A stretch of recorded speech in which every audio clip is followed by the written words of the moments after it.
ہم سب کو اس دنیا میں صرف دو مقصد دے کے بھیجا گیا ہے، نہ اس سے زیادہ نہ اس سے کم۔ ایک یہ ہے کہ اللہ تعالیٰ نے ہمیں اپنی عبادت کے لیے بنایا ہے، اور دوسرا یہ کہ اللہ تعالیٰ نے ہمیں دوسروں کی ہدایت کا ذریعہ بننے کے لیے بنایا ہے۔ کہ ایک تو یہ کہ ہم خود نیک عمل کریں اور برائی سے بچیں، دوسرا ہمارا مشن، ہمارا مقصد اللہ تعالیٰ نے ہمیں کیا دیا ہے، کس وجہ سے اللہ تعالیٰ نے ہمیں چنا، ہوا اجتباکم، تم چنے گئے، اور کس وجہ سے اللہ تعالیٰ نے ہمیں پیدا کیا حضرت محمد مصطفیٰ صلی اللہ علیہ وسلم کی امت میں،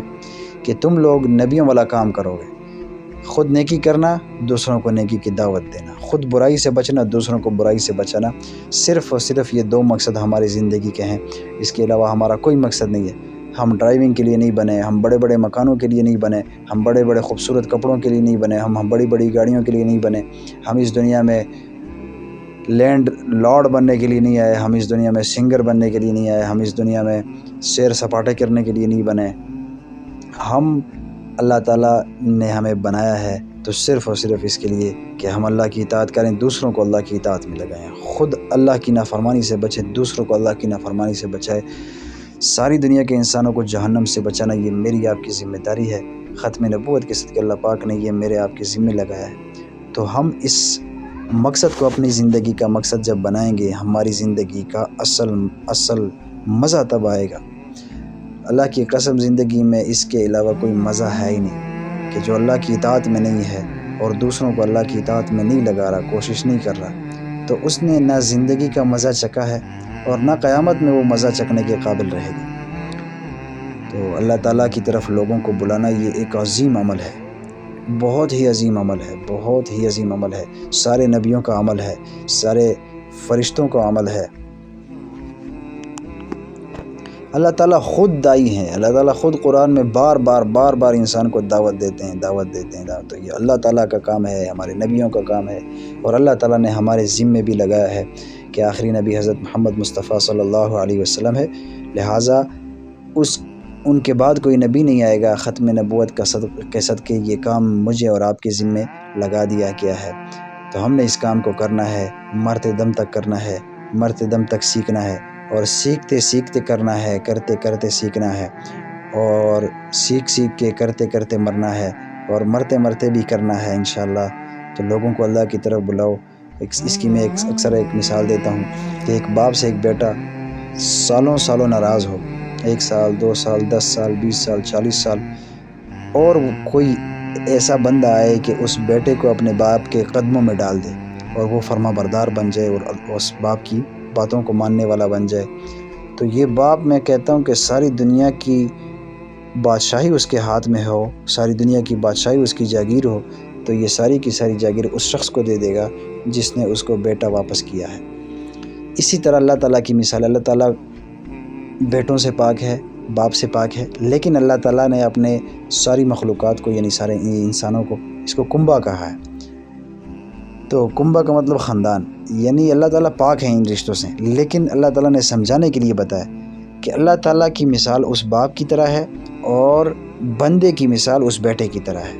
تو کوئی بندہ جو 10 سال سے نماز نہیں پڑھ رہا، 20 سال سے نماز نہیں پڑھ رہا، 40 سال سے نماز نہیں پڑھ رہا، یا 40 سال سے کوئی بڑے گناہ میں مبتلا ہے، جب ہم ان سے بات کریں گے، اس کو اللہ تعالیٰ کی بڑائی بیان کریں گے، حضور صلی اللہ علیہ وسلم کی سیرت مبارک بیان کریں گے، فضائل سنا کے اس کو اتنا تیار کریں گے کہ وہ جا کے ایک سجدہ کرے، صرف ایک سجدہ۔ تو جب وہ حدیث میں آتا ہے کہ جب سجدے میں سر رکھتا ہے مسلمان، تو یہ اللہ کے قدموں میں سر رکھتا ہے، تو پھر جب وہ بندہ اللہ کے قدموں میں جھکے گا تو پتہ نہیں آپ کا مقام کیا ہوگا، اور اللہ تعالیٰ تمہیں کتنا مقام دیں گے کہ اس کا ہم اندازہ نہیں لگا سکتے۔ پھر اللہ تعالیٰ کے خزانے، اس کی قدرت، اس کا سارا یہ نظام، یہ اللہ تعالیٰ نے انسان کے لیے مسخر کر دیا ہے،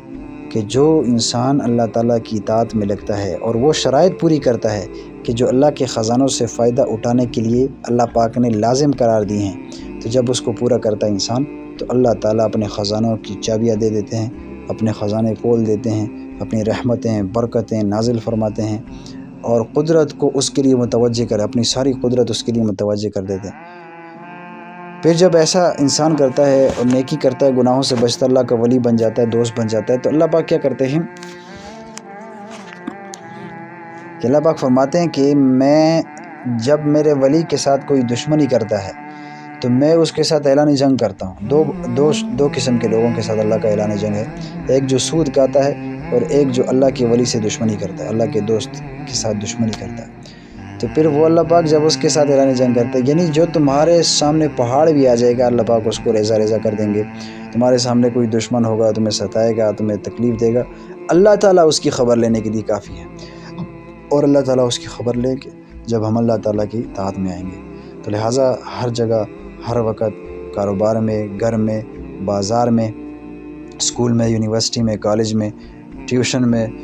اور جہاں بھی ہم ہیں، کسی بھی انسٹیٹیوٹ میں ہیں، کسی ہوائی جہاز میں ہیں، کسی ٹرین میں ہیں، کسی کشتی میں جا رہے ہیں، کسی جزیرے پر ہیں، کہیں بھی ہے، پہاڑ کی چوٹی پر بھی ہے، جہاں بھی ہم کسی انسان کے ساتھ ملاقات کریں، ہم اس کو اللہ تعالیٰ کی طرف متوجہ کریں، ہم اس کو اللہ تعالیٰ کی بڑائی بیان کریں، ہم اس سے پوچھیں کہ بھئی آپ 5 وقت کی نماز ماشاءاللہ پڑھتے ہوں گے؟ وہ کہے گا ہاں پڑھتا ہوں۔ بھئی آپ ماشاءاللہ تلاوت 1 سپارہ کرتے ہوں گے؟ ہاں کرتا ہوں۔ بھئی آپ ذکر کرتے ہوں گے؟ نہیں میں ذکر نہیں کرتا۔ تو اب اس کو ذکر کے فضائل، اللہ کی یاد، درود شریف، استغفار، سبحان اللہ والحمدللہ ولا الہ الا اللہ واللہ اکبر، اس کے فضائل سنا کے تاکہ وہ اس پہ آ جائے، اس کے لیے تیار ہو جائے۔ کوئی نماز نہیں پڑھ رہا تو اس کو نماز کی دعوت دینا، چلو کوئی ایسا دیندار بندہ مل گیا کہ اس میں کوئی خرابی ہے ہی نہیں، تو اس کے سامنے ہم کیا بولیں کہ ہم اس کو اللہ کی بڑائی بیان کریں، بس اللہ سے ہوتا ہے، اللہ کے غیر سے نہیں ہوتا۔ دیکھو ماشاءاللہ اللہ پاک نے یہ کیا، ماشاءاللہ اللہ پاک نے وہ کیا، ماشاءاللہ اللہ پاک نے ہمیں آنکھیں دی ہیں، زبان دی ہے، ہاتھ دیے ہیں، کیسے پکڑتا ہے، کیسے بولتی ہے زبان، کیسے دیکھتی ہے، یہاں کتنے رنگ ہے۔